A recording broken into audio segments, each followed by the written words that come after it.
we hear, we either accept or reject, or we translate what we hear according to our knowledge, our background, or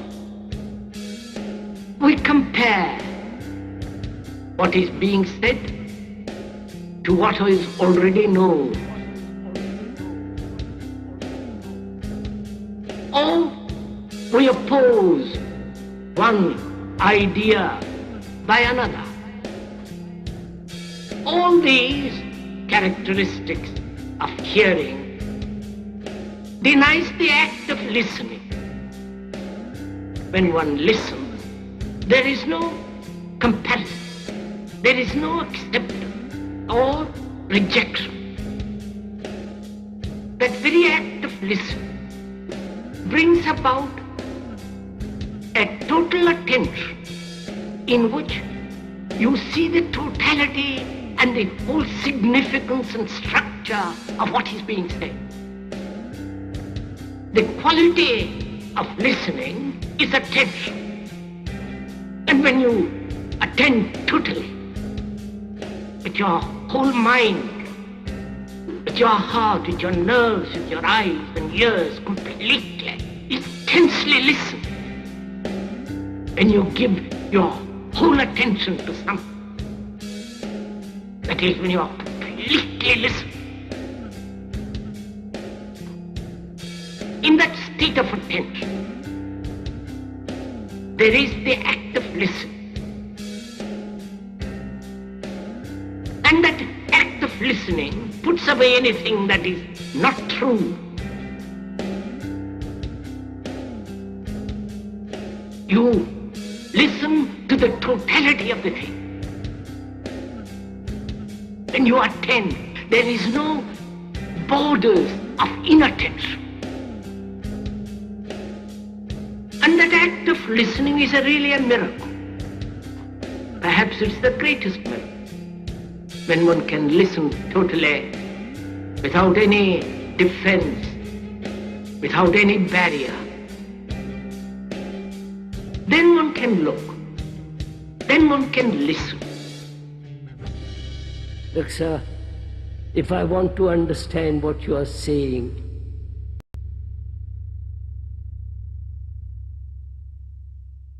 I listen to you. I listen to you with affection, with care, with attention. Because I find out what you're saying.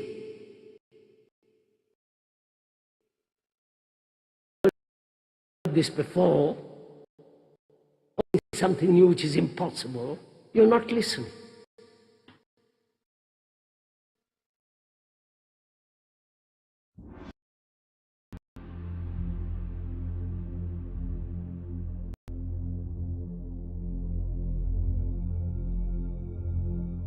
One of the most intriguing discoveries in modern science is the fact that there is nothing in this world that even approaches what might be called truly solid. We speak of solids, liquids, and gases. But these terms describe superficial rather than basic properties of matter. All matter, regardless of its state, is composed of invisible particles called atoms, which in turn are composed of other particles. The air we breathe, though invisible to us, is just as real as wood or metal, because it's made of the same fundamental particles. It is the arrangement of these particles and the forces that bind them together that give to a substance its special properties. If we bring a piece of steel close to a magnet, we say that the steel becomes magnetized. But what is it that actually happens? If we place the steel inside a coil of wire connected to a high-gain amplifier, and then bring the magnet close to the bar of steel, we can hear something that suggests movement inside the steel. Listen.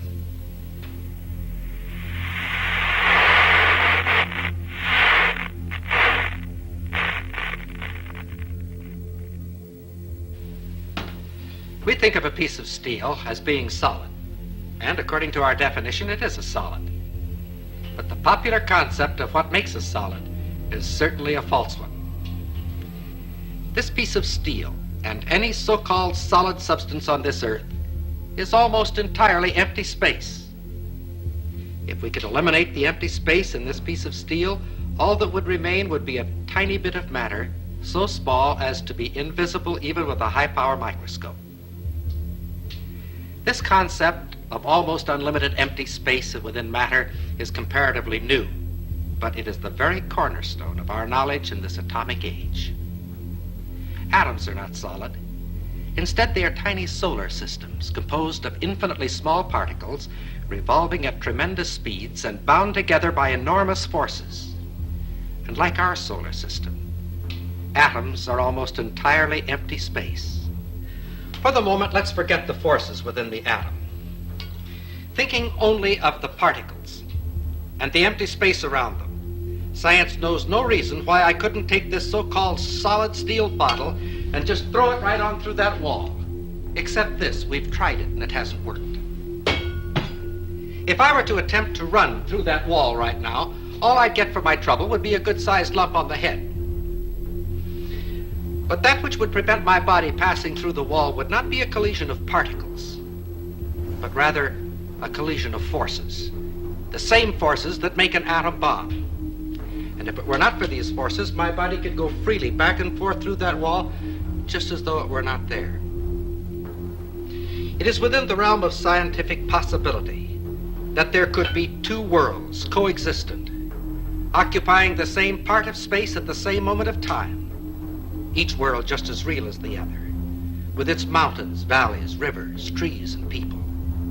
And that one world could pass freely through the other world, neither world being conscious of the existence of the other world, if you grant just one thing. Atomic forces within the material substance of these two worlds that are not mutually interactive. What do we mean by this? Let's see. Here are two pieces of steel.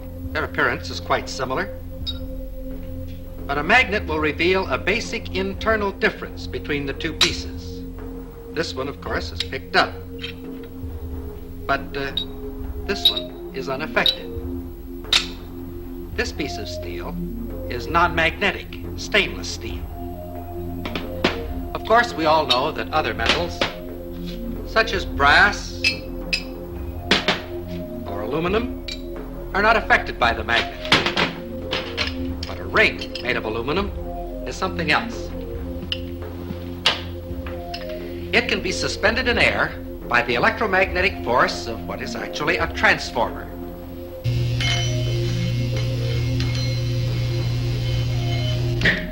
The ring being in effect a one-turn shorted secondary. A smaller ring will react even more violently.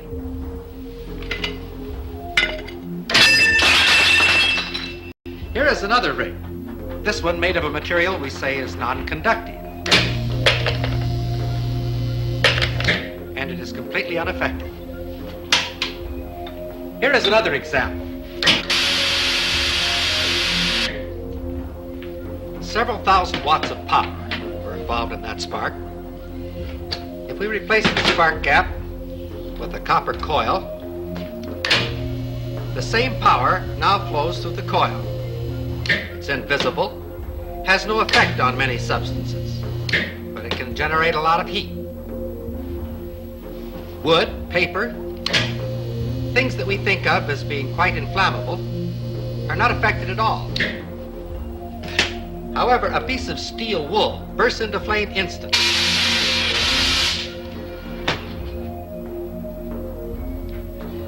Did you ever fry an egg on a cold stove? It's no trick at all if you have the right equipment. This is a cold hot plate, and because it's cold, you can make it out of wood, if you like. Just be sure that there's a coil of wire inside and that you connect that coil to a high voltage alternating current source. The rest is easy. As long as we're being different, we'll use motor oil instead of Crisco.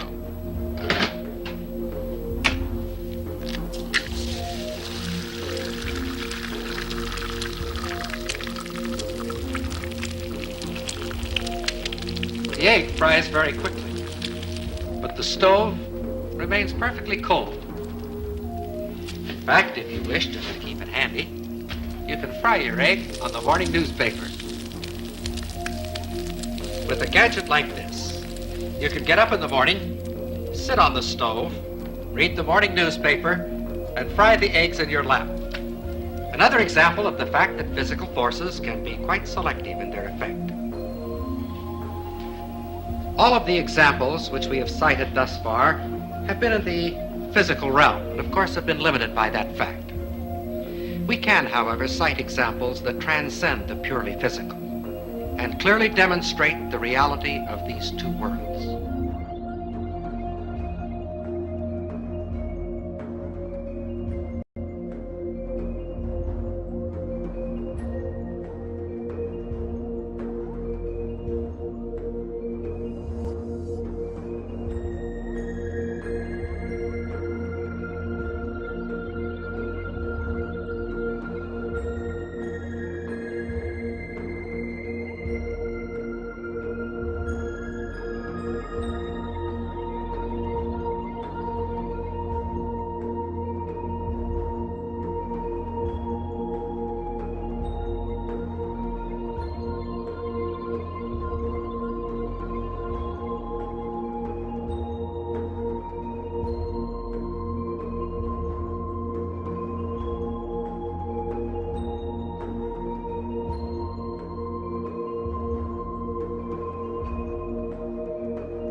The quantum unit, if you like, the real basics of the universe, quantum physics thinks are a quark.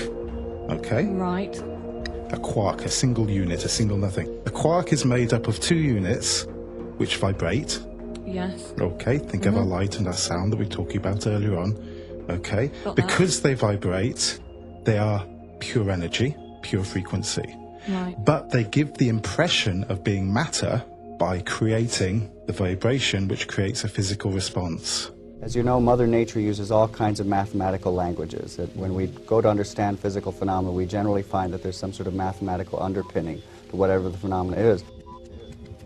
You know, like the Fibonacci sequence? That's like that series you find in nature? Like the face of a sunflower? Wherever the spirals. You see this math everywhere. Encoded data. How did we end up in a universe like that? Why should the world behave according to mathematical laws? And it turns out, in fact, all of our senses appear to rely on sort of Fourier transforms, that they all seem to use the same mathematics. So again, here's evidence that the brain uses the same mathematics to decipher the sensory world as are involved in the making of a hologram, which is, as I say, not proof, but compelling evidence that something is going on there. Not only that it becomes easier to describe with mathematics, as you go deeper and deeper into reality, mathematics becomes the only way to describe reality.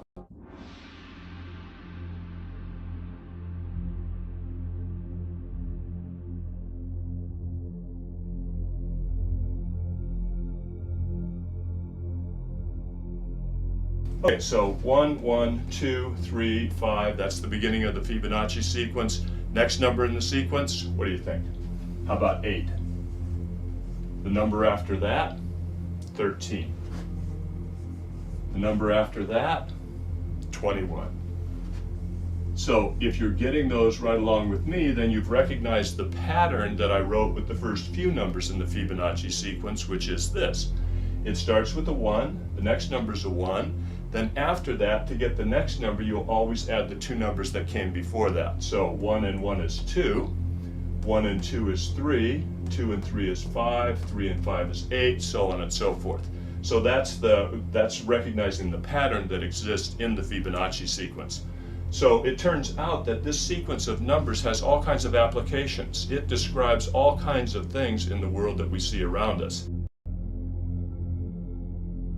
There's a conspiracy to hide this information that DNA is a Fibonacci, is an exemplification of this number called, or entity ratio sequence called the golden ratio, the ratio that proves the existence of intelligent design, or the reality of intelligent design of the cosmos.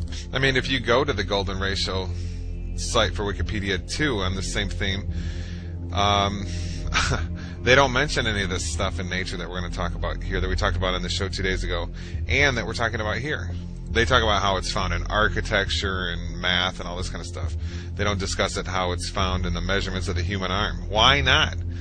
It's just, I mean, well, I think I'm making, that's the point here. I think that just made sense to me, thinking this through as I say it to you. It has to be a conspiracy. How could all of this be overlooked, and how could Wikipedia leave it out? It can't be. There has to be somehow that big money has pushed their influence somehow, and they've had a drive to keep this covered up or something. These can't all be coincidences, and since they're doing that with everything else, it has to be the case that there's some movement to keep this stifled. I mean, why isn't? Here's another piece to add to this. Why isn't this in our education system? We learn all this junk geometry, pea-brain stuff when you take geometry in high school, and they don't teach you about any of this, the golden ratio everywhere in nature. I went through elementary school, high school, college, undergrad degree in college, master's degree, and halfway through PhD, and never was any of this mentioned. And we know who controls the universities, the big money behind it, all the way up to the Illuminati Nephilim controllers. So this can't be. This is planned, okay? And you just wonder. It's got to. I mean, I'm almost concluding here in my mind this Davidson College site showing up #1 in Google all the time and first page, and Wikipedia having these strange measurements which don't correlate with all kinds of these examples from academic sites I'm finding. I'm putting them all, pictures of the screenshots in the newsletter. It's got to be a conspiracy. I mean, we could keep going compiling the evidence; it would just all lead to it. So, and if we could keep compiling evidence of it being a conspiracy, I mean, everything points towards it. I'm just throwing ideas off the top of my head. These strange sites show up at the top. Wikipedia is wrong. It's covered up completely in the best-selling books about the golden ratio, which come from wealthy university professors. It's the universities and the government-controlled education system absolutely covers it up. You see how, I mean, everything's falling in the same direction. So when everything, all these conclusions point to the same direction, that it's covered up and hidden.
This is pretty powerful stuff that we're going over. I mean, there's no anthropologist or biologist on the planet who can explain this one. How the sunflower evolved a bunch of spirals in it.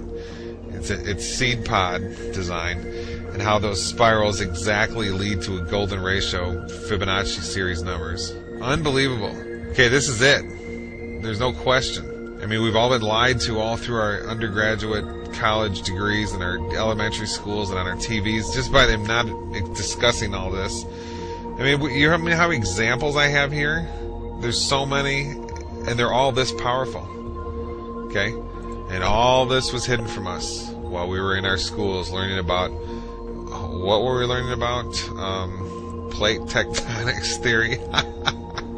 I mean, it's pretty sad case.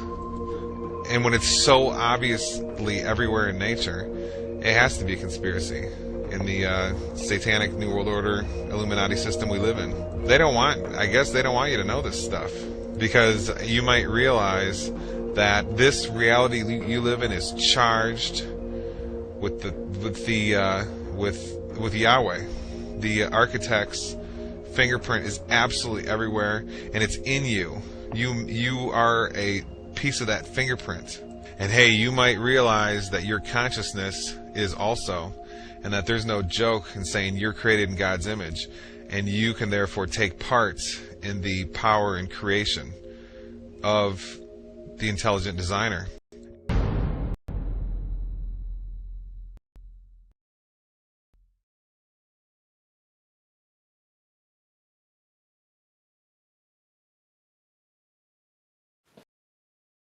Extraordinary phenomena of people getting better even when they've only had a dummy treatment or a sham treatment. So that can mean a sugar pill, but it can also mean sham ultrasound, where somebody just holds the machine up to your body but doesn't really switch it on, or even a fake operation where somebody makes the incision and then pretends to do the operation but doesn't actually do anything. And the fascinating and amazing thing is, it turns out that when people get these fake sham treatments, they often get better.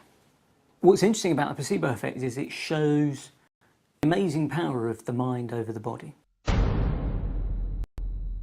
As to the origin of life, there are only two possibilities: creation or spontaneous generation. There is no third way. Spontaneous generation was disproved 100 years ago, but that leads us to only one other conclusion, that of supernatural creation. We cannot accept that on philosophical grounds, therefore we choose to believe the impossible, that life arose spontaneously by chance. End quote. See, what he's saying there is that science has to be conducted in a naturalistic vacuum. On philosophical grounds, we can't follow the evidence wherever it leads if it leads us outside the natural realm, to a metaphysical realm, to a supernatural realm. We have to stay within this naturalistic, materialistic box. This in 1954, and the idea here is that science will ultimately answer all of these questions, but the last thing that we want to do is jump into some kind of philosophical or theological explanation. It's interesting that 30 years later, in 1984, the late George Wald again gave us another quote. This was called Life and Mind in the Universe, and he actually was speaking at the Quantum Biology Symposium. And here's what he said 30 years after the quote I just read you. "It has occurred to me lately, I must confess, with some shock at first to my scientific sensibilities, that both questions, meaning the origin of consciousness in humans and of life from non-living matter, might be brought into some degree of congruence. This is with the assumption that mind, rather than emerging as a late outgrowth in the evolution of life, has existed always as the matrix, the source and condition of physical reality. The stuff of which physical reality is composed is mind stuff. It is mind that has composed a physical universe that breathes life and so eventually evolves creatures that know and create science, art, and technology-making animals. In them, the universe begins to know itself." This again was 1984 by the late George Wald, an agnostic and materialist naturalist. But do you see where he's going there? He brings in a notion of mind. He says, as I studied these 30 years, these 3 decades since his previous statement, How does matter become mind? It doesn't. Mind must bring forth matter. You see, matter has never brought forth consciousness or rationality or mind. Information. See, now we know with the simple cell, so-called, or DNA, that this is information code. Information theory would say that this type of code, this type of ordered sequence, this type of information can only be a product of mind, of intelligence. There is no other alternative. So what is George Wald saying here, even though it shocks his scientific sensibilities? It's that in all areas of study, mind must bring forth information, matter, etc. Matter never brings forth mind. Think about that. The evidence to me that just cries out that there's a God is the study of DNA. DNA is a very powerful, massive information storage system. In fact, DNA that makes up our genes actually is like books of information that's read by a language system. It's absolutely phenomenal. And scientists know today that languages, a code, only come from an intelligence, and information only comes from information. Nobody's ever seen matter by itself give rise to a code. Nobody's ever seen matter by itself give rise to information. And as you look at DNA, it actually cries out, meaning God created the universe. We all begin as a single cell the size of a period at the end of a sentence. How does that cell know how to build a body with 100 trillion cells in it, thousands of different kinds, and each one of them is so complex, nanochemical machinery beyond our comprehension how it works, and encoded is the instruction manual. It's the manufacturer's manual how to build and operate every part of this incredible body made up of 100 trillion cells. Furthermore, DNA is a three-dimensional molecule that is self-replicating. Each molecule is able to make an identical copy quickly and efficiently. The Lord has even programmed DNA to detect and correct replication errors. These sophisticated capabilities far exceed man's means. God has created the DNA molecule in such a way that it is self-correcting. There are special proteins called enzymes that go up and down the DNA molecule looking for and making repairs on a minute-by-minute, second-by-second basis. God created us with a DNA code that actually has what we call editase or editorial type enzymes. Just as an editor reads a newspaper or a book looking for mistakes, so God has created special enzymes that go up and down our DNA molecule, repairing the mistakes in ways that are unbelievably complex. Our DNA has information in it. And there is a whole field of scientific study called information science, which studies how information originates, how it's transmitted, and so on. And one of the laws of information science says that information never originates by itself in matter, never spontaneously comes about. Anytime we trace the copying of information back to its source, it always comes back to a mind. And since we have creative information in DNA, that tells me that DNA comes from intelligence. It's not something that could possibly come about through millions of years of mutations and natural selection. Nobody knows. Go to the university and go ask your physicists, go ask your chemists, go ask them and say this. Say, how do these crazy things called quantum particles, which act so strangely, compose the next stage up the chain? How do they compose an atom? And then ask, how does an atom compose a molecule? And how does a molecule compose a chemical? And they're going to say, we don't have any idea. Now they'll probably get out their Tinker Toys and draw you or sculpt you a picture of an atom and say, this is how the atom is structured, and it gives rise to the molecule, and some molecule in question. And you say, no, Professor, how does one compose the other? I didn't ask you to show me a representation that you think is true about the one, and then just about the atom, and then just say, oh, it composes the next stage up, the molecule. You say, Professor, I want you to show me how it works. Tell me what is involved. Guide me through the process. And that professor is going to say, we don't know how it works. We can't. So the point is here, I remember we studied this a lot when I was a graduate student in physics or philosophy. We talked about this a lot. There is no known relationship between quantum particles and then the things that they allegedly compose, whether it's molecules or chemicals or worlds or rocks or whatever. Now, there's a whole lot of people who are going to tell you that that's what happens, that the quantum particles compose physical reality. Now, I'm not so sure. This is the level of knowledge, okay, not of wishful thinking.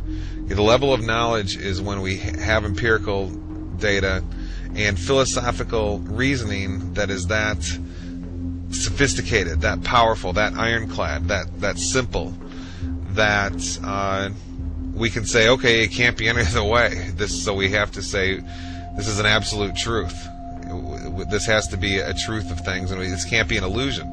So we know something. I mean, what's more enjoyable than that? Well, I can think of a couple things that are more enjoyable, but that's pretty, for someone like me who's just obsessed with knowing how things are and knowing about myself and just knowing the way reality works, and I know a lot of the listeners of this show are the same way, being able to exist at that level, that empirical and philosophical level, is really important to me, and it feels really, really good, okay?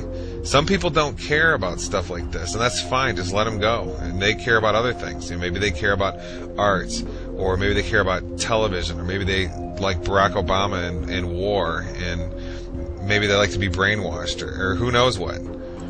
But for me, I want to know how reality works, and it makes me feel, every time I get a little bit further along, it's like I've energized my soul or something. The deepest parts of me have grown, and they feel more spiritualized. Okay, so it's very, very healthy to do this.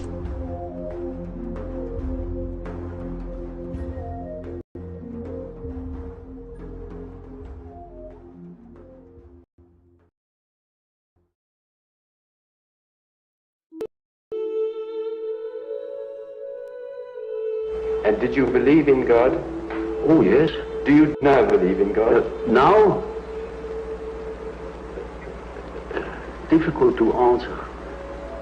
I know. I don't need to believe.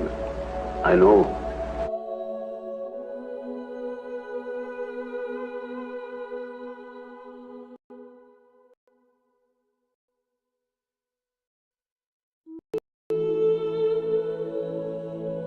You know, there are these peculiar faculties of the psyche, that it isn't entirely confined to space and time. Now, these facts show that the psyche, in part at least, is not dependent upon these confinements. And then what? When the psyche is not under that obligation to live in time and space alone, and obviously it doesn't. And that means a practical continuation of life, of a sort of psychical existence beyond time and space. Only ignorance deny these facts. Do you yourself believe that death is probably the end, or do you believe that? Well, I can't say. You see, the word belief is a difficult thing for me. I don't believe. I must have a reason for a certain hypothesis. Either I know a thing, and when I know it, I don't need to believe it. If I don't allow myself, for instance, to believe a thing just for the sake of believing it. I can't believe it. But when there are sufficient reasons for a certain hypothesis, I shall accept these reasons, naturally. Well, now, you told us that we should regard death as being a goal, yes, and that to shrink away from it is to evade life and yes, life purposes. Yes. What advice which you give to people in their later life to enable them to do this, when most of them must in fact believe that death is the end of everything? When he is afraid, when he doesn't look forward, he looks back, he petrifies, he gets stiff and he dies before his time. When he is living on, looking forward to the great adventure that is ahead, then he lives. And that is about what the unconscious is intending to do. Of course, it's quite obvious that we are all going to die, and this is the sad finale of everything. But nevertheless, there is something in us that doesn't believe it, apparently. But this is merely a fact, a psychological fact. Doesn't mean to me that it proves something. It is simply so. And I think if you think along the lines of nature, then you think properly.